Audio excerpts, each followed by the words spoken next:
Welcome back to the news itself. I'm McKenzie Beeby.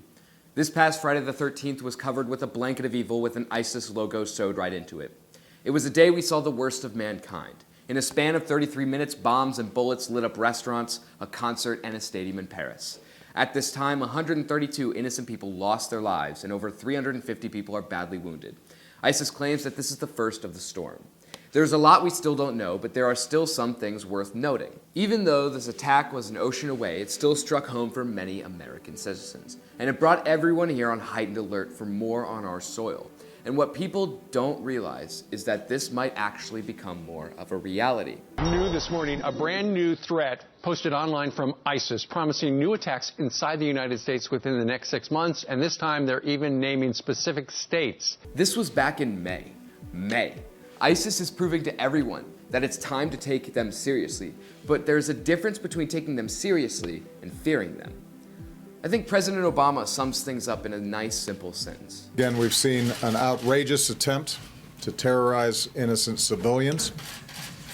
This is an attack not just on Paris, it's an attack not just on the people of France, but this is an attack on all of humanity and the universal values that we share. The people who cause these horrific attacks will not be successful in their efforts. You see, one definition of terrorism is defined by the state of fear and submission produced by terrorism.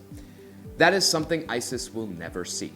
The day that attacks like this on civilized humanity will inflict fear and submission on us. People will be cautious, but I think it's safe to say that the more ISIS shoots, the more they wish they never loaded their guns to begin with.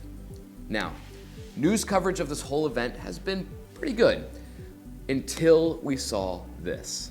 Your point is that Muslim countries are not to blame. There is nothing particular, there's no common thread in Muslim countries. You can't paint with a broad brush that somehow their justice system or Sharia law or what they're doing in terms of stoning and female mutilation is different than in other countries like Western countries. Mm-hmm.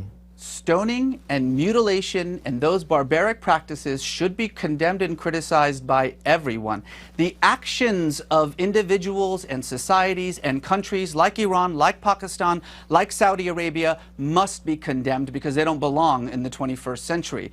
But to say Muslim countries as though Pakistan and Turkey are the same, as though Indonesia and Saudi Arabia are the same, as though somehow what is happening in the most extreme forms of these repressive countries, these autocratic countries, is representative of what's happening in every other Muslim country, is frankly, and I use this word seriously, stupid. With a religion containing 1.5 billion people, there will be some people who are radical, misinterpreting information, and ill-informed on what the religion truly stands for. The people who attacked Paris are not radical Islamics. They are simply people of evil.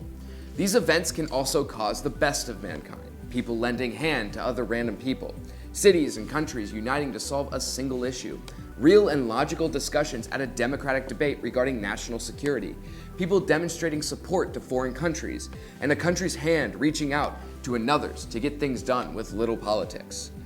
From this blanket of evil that covered us on Friday the 13th, we, not as a nation, but as mankind, will show ISIS we will not hide, we will not fear, and we will not underestimate them any longer. Terror has united us once again. In the early hours of a long and awful night, landmarks the world over lit for France.